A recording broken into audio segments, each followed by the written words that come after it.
इस कहानी की शुरुआत 1968 में होती है, जब वियतनाम वॉर चल रहा होता है। उस समय हम देखते हैं कि यूएस सोल्जर्स का एक ग्रुप घने जंगल में तेज बारिश के बीच आगे बढ़ रहा होता है। उनका सार्जेंट रेडियो पर मदद मांग रहा होता है और बता रहा होता है कि उसके कई साथी पहले ही मर चुके हैं। अचानक एक सोल्जर जोर से चिल्लाता है और अंधेरे में गायब हो जाता है, जिससे बाकी सब डर जाते हैं। सार्जेंट डर के मारे अंधेरे में गोली चलाता है, लेकिन तभी जंगल से एक बड़ा डायनासोर निकलता है और उस पर तेजी से हमला कर देता है। अगली सुबह 2 आर्मी अधिकारी एक गांव में पहुंचते हैं, जहां यूएस सोल्जर्स ने कैंप लगाया होता है। उनका मिशन होता है ये पता लगाना कि सोवियट्स इस इलाके में न्यूक्लियर मटेरियल का इस्तेमाल कर रहे हैं या नहीं। तभी एक डरी हुई औरत आती है और बताती है कि एक पंख वाला राक्षस उसके पति को मार गया, लेकिन अमेरिकन उसकी बात को झूठ समझते हैं और कहते हैं कि वह डर गई है। फिर वे आसपास के इलाके की जांच करते हैं, जहां रेडिएशन बहुत ज्यादा होता है। वहां उनकी मुलाकात कर्नल जेरिको से होती है और वे उसे सब कुछ बताते हैं। वे बताते हैं कि उनकी टीम पास की वैली में गायब हो गई है। यह सुनकर जेरिको फैसला करता है कि वह अपनी टीम वल्चर स्क्वाड को वहां भेजेगा। इसके बाद जेरिको वल्चर स्क्वाड को बुलाता है, जो बहुत अनुभवी सोल्जर्स की टीम होती है। वह उन्हें बताता है कि एक प्लेटून गायब हो गया है और उन्हें उसे ढूंढना है। वह यह भी कहता है कि वैली में कुछ अजीब हो रहा है, लेकिन ज्यादा जानकारी नहीं देता है। अब हम वल्चर स्क्वाड के मेंबर्स को देखते हैं, जिनका लीडर बेकर होता है। उसके साथ लियोन रेडियो ऑपरेटर होता है। टीम में इलाई मिलर कीज और लोगन भी होते हैं,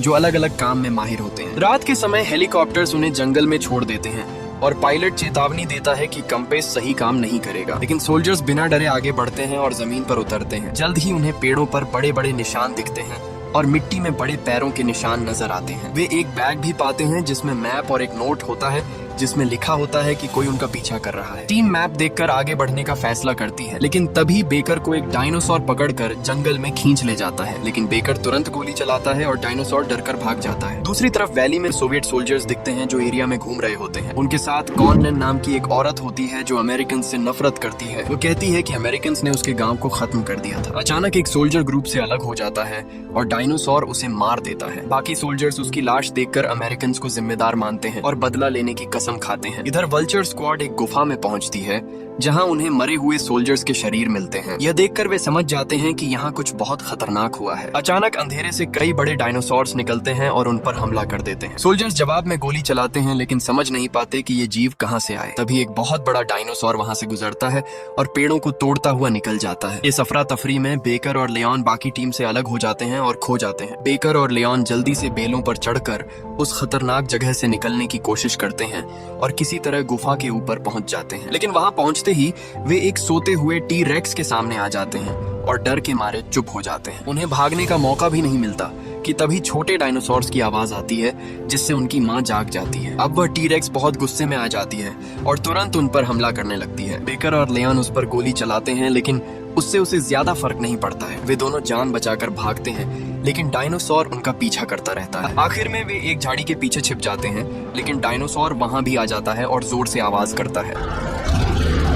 सुबह होने तक बाकी के 5 सोल्जर्स किसी तरह जंगल से बाहर निकल आते हैं। मिलर कहता है कि उन्हें वापस जाकर बेकर और लियोन को ढूंढना चाहिए, लेकिन इलाई मना करता है और कहता है कि उन्हें तुरंत मदद बुलानी चाहिए। तभी मिलर याद दिलाता है कि रेडियो तो लियोन के पास है और अब वे किसी से संपर्क नहीं कर सकते। दूसरी तरफ बेकर और लियोन अभी भी डायनासोर से बचकर भाग रहे होते हैं। वे एक नदी के किनारे पहुंचते हैं, जहां से आगे जाने का कोई रास्ता नहीं होता है। मजबूर होकर वे दोनों नदी में कूद जाते हैं और टी रेक्स भी उनके पीछे कूद जाता है। इस जोरदार टक्कर से पूरी वैली हिल जाती है और लियोन बेहोश हो जाता है। बेकर उसे खींचकर किनारे लाता है और दोनों किसी तरह बच निकलते हैं। लेकिन तभी एक रहस्यमयी रशियन औरत सामने आती है, जो अपना नाम सोफिया बताती है। वह उनकी मदद करती है और लियोन को पानी से बाहर निकालती है। बेकर को पता चलता है कि सोफिया को इन डायनासोर्स के बारे में काफी जानकारी है। सोफिया उन्हें अपने ठिकाने पर चलने के लिए कहती है, ताकि वे सुरक्षित रह सकें। शुरू में बेकर उस पर भरोसा नहीं करता, लेकिन उसके पास कोई और रास्ता नहीं होता है, इसलिए वह मजबूरी में उसके साथ जाने के लिए मान जाता है। दूसरी तरफ बाकी वल्चर स्क्वाड अपने साथियों को ढूंढने के लिए आगे बढ़ती रहती है। उन्हें फिर से कुछ डायनासोर्स मिलते हैं, लेकिन इस बार वे शांति से रहते हैं, क्योंकि वे शाकाहारी होते हैं और इंसानों पर हमला नहीं करते। इधर सोफिया बेकर और लियोन को रिसर्च स्टेशन फॉर नाम की एक लैब में ले जाती है। वो बताती है कि वह एक साइंटिस्ट है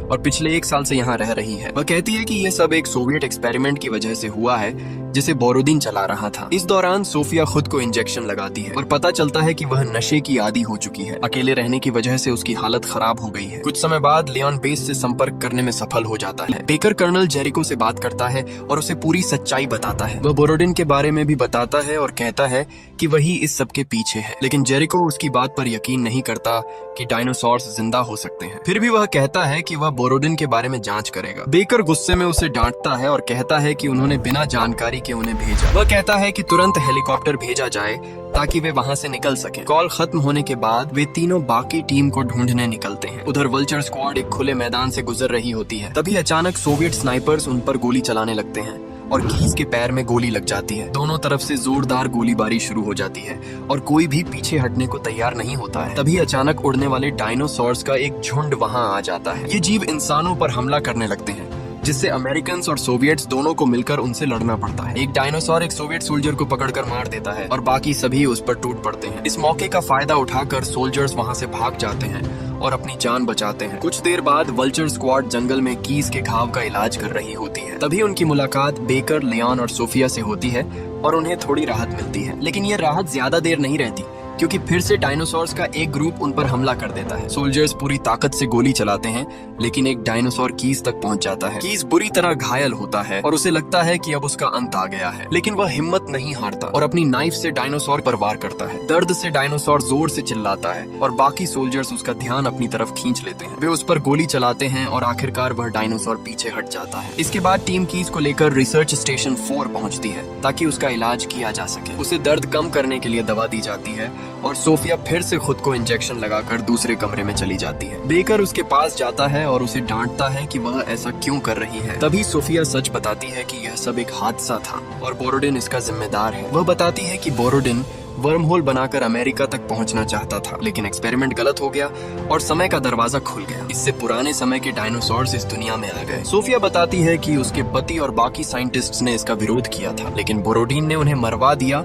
और एक्सपेरिमेंट को दूसरी जगह ले गया। तभी अचानक लैब की दीवारें हिलने लगती हैं और डायनासोर्स वहां पहुंच जाते हैं। सोल्जर्स खिड़कियों और दरवाजों से गोली चलाते हैं, लेकिन एक बड़ा क्रीचर अंदर घुस जाता है। सोफिया कहती है कि पास में एक बोट है, लेकिन उसका इंजन खराब है। वह कहती है कि सोल्जर्स उसे ठीक कर सकते हैं और वहां से भाग सकते हैं। अब सभी वहां से निकलने की तैयारी करते हैं, लेकिन कीज समझ जाता है कि वह नहीं बच पाएगा। वह सबको बिना उसके जाने के लिए कहता है और सब भारी दिल से वहां से निकलते हैं। कीज मुस्कुराता है और अपने साथ लाए हुए बॉम्ब को चालू कर देता है। एक बड़ा धमाका होता है जिससे लैब और कई डायनासोर्स खत्म हो जाते हैं। बाकी लोग बोट को ठीक करते हैं और वहां से निकल जाते हैं, लेकिन उनको अपने दोस्त को खोने का दुख होता है। अगली सुबह बेकर समझता है कि वे ऐसे नहीं जा सकते हैं। वह कहता है कि उन्हें कोलाइडर को नष्ट करना होगा, वरना खतरा खत्म नहीं होगा। लेकिन सोफिया बताती है कि उसे उड़ाने से पूरी दुनिया खत्म हो सकती है। वह कहती है कि उसे बंद करने का एक ही तरीका है कि जाकर उसे हाथ से बंद किया जाए। अब सभी वहां जाने का फैसला करते हैं और नदी के रास्ते आगे बढ़ते हैं। अगर आपको अब तक कहानी पसंद आ रही है तो वीडियो को लाइक करना और चैनल को सब्सक्राइब करना मत भूलना और कमेंट में जरूर बताना कि आपको सबसे ज्यादा कौन सा सीन पसंद आ रहा है। अब ग्रुप कई घंटों तक नदी में सफर करने के बाद एक सुनसान जगह पर पहुंचता है। वहां उन्हें कई सोल्जर्स की लाशें मिलती हैं जो इस खतरे का संकेत देती हैं। अचानक बहुत सारे डायनासोर्स उन पर हमला कर देते हैं और ग्रुप पूरी ताकत से उनका सामना करता है। लड़ाई के बीच लोगन का दिमाग कमजोर होने लगता है और वह घबराकर लगातार गोलियां चलाने लगता है, लेकिन कुछ ही पल में वह टूट जाता है और खुद को गोली मार लेता है। डायनासोर्स उसके शरीर पर टूट पड़ते हैं, जिससे बाकी सोल्जर्स को भागने का मौका मिल जाता है। शाम तक ग्रुप रशियन बेस के पास पहुंच जाता है, जहां उनका अगला मिशन शुरू होता है। बेकर जेरिको को कॉल करके अपनी लोकेशन बताता है और हेलीकॉप्टर भेजने को कहता है। वे छिपकर बेस के अंदर की गतिविधियां देखते हैं, जहां बोरोडिन अपनी टीम से बात कर रहा होता है। वह डायनासोर्स को एक हथियार के रूप में इस्तेमाल करने की बात करता है, लेकिन उसके खुद के लोग भी अब उसका साथ नहीं देना चाहते हैं। कॉनैन भी उससे नफरत करती है क्योंकि उसने उसके देश को खतरे में डाल दिया है। इसके बाद अमेरिकन सोल्जर्स चुपके से बेस में घुस जाते हैं और गार्ड्स को खत्म करने लगते हैं। वे कई जगह बॉम्ब्स लगा देते हैं और कुछ रशियन सोल्जर्स को भी आजाद कर देते हैं। वे उन्हें अपने साथ मिलाकर लड़ाई में शामिल कर लेते हैं। इसी दौरान एक रशियन सोल्जर एक छोटे डायनासोर को मार देता है, लेकिन ये बहुत बड़ी गलती साबित होती है क्योंकि उसके माता पिता टी रेक्स होते हैं। वे गुस्से में बेस पर हमला कर देते हैं और हर तरफ तबाही मच जाती है। इस अफरा तफरी में कॉनैन की मुलाकात मिलर से होती है। वह उसे पहचान लेती है और उस पर हमला कर देती है क्योंकि उसने उसके गांव को खत्म किया था। मिलर उसे समझाने की कोशिश करता है और माफी मांगता है, लेकिन तभी एक डायनासोर वहां आ जाता है और दोनों को छिपना पड़ता है। फिर भी कॉनन उस पर हमला करती रहती है और गुस्से में रहती है। आखिर में मिलर फिर से माफी मांगता है और बॉम्ब चला देता है। इस धमाके में दोनों की मौत हो जाती है और डायनासोर वहां से भाग जाते हैं। दूसरी तरफ सोफिया, बेकर और बाकी लोग लैब तक पहुंच जाते हैं। वहां कोलाइडर चालू होता है और एक नया पोर्टल खुलने वाला होता है। सोफिया कहती है कि इसे रोकने के लिए तार काटना होगा, लेकिन तभी बोरोडिन वहां आ जाता है और उन्हें रोकने की कोशिश करता है। बेकर उसे गोली मारकर घायल कर देता है और सोफिया अपने गुस्से में उस पर हमला करती है। फिर वह कोलाइडर के तार काट देती है और वहां की बिजली चली जाती है। लेकिन इमरजेंसी लाइट आने पर वे देखते हैं कि बोरोडिन गायब हो गया है और तभी डायनासोर्स फिर से लैब में घुस आते हैं और हमला शुरू कर देते हैं। अब लैब के अंदर हालात और भी खतरनाक हो जाते हैं क्योंकि हर तरफ डायनासोर्स घुस चुके होते हैं। ग्रुप स्मोक ग्रेनेड फेंकता है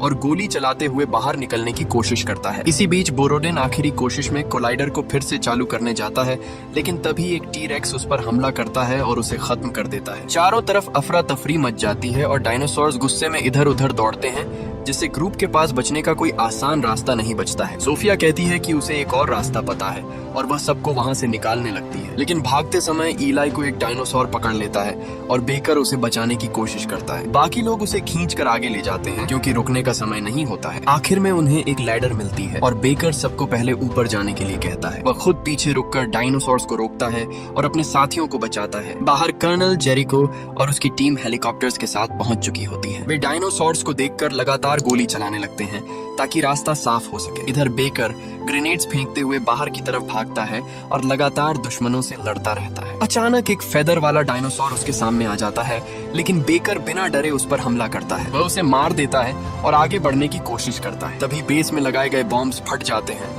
और पूरा इलाका जोरदार धमाके से हिल जाता है। इस विस्फोट में पूरा बेस और आसपास के कई डायनासोर्स खत्म हो जाते हैं, लेकिन इस धमाके में बेकर भी मारा जाता है और उसकी कुर्बानी सबको बचा लेती है। दूसरी तरफ बाकी टीम समय पर हेलीकॉप्टर में बैठ जाती है और वहां से निकल जाती है। हेलीकॉप्टर में जेरिको गुस्से में वल्चर स्क्वाड को दोष देता है कि उन्होंने कोलाइडर को खो दिया। वह कहता है कि इससे युद्ध में उनका फायदा हो सकता था, लेकिन सोफिया उसे समझाती है कि असली खतरा अभी खत्म नहीं हुआ है। वो कहती है कि डायनासोर्स अब वैली से बाहर फैलने लगे हैं। ये सुनकर सभी समझ जाते हैं कि आने वाले समय में खतरा और बढ़ सकता है। आखिर में हमें एक सीन दिखता है जहाँ कुछ शांत शाकाहारी डायनासोर्स एक अमेरिकन बेस के पास चलते हुए दिखाई देते हैं। इससे साफ हो जाता है कि यह खतरा अभी खत्म नहीं हुआ है और आगे और भी मुश्किलें आने वाली हैं। इसी के साथ कहानी खत्म होती है, लेकिन डर और खतरे की शुरुआत अभी बाकी होती है। अगर आपको ये मूवी रिकैप पसंद आया हो तो वीडियो को लाइक और चैनल को सब्सक्राइब करना ना भूले, जो आप इसी तरह की और वीडियोस देख पाए हो।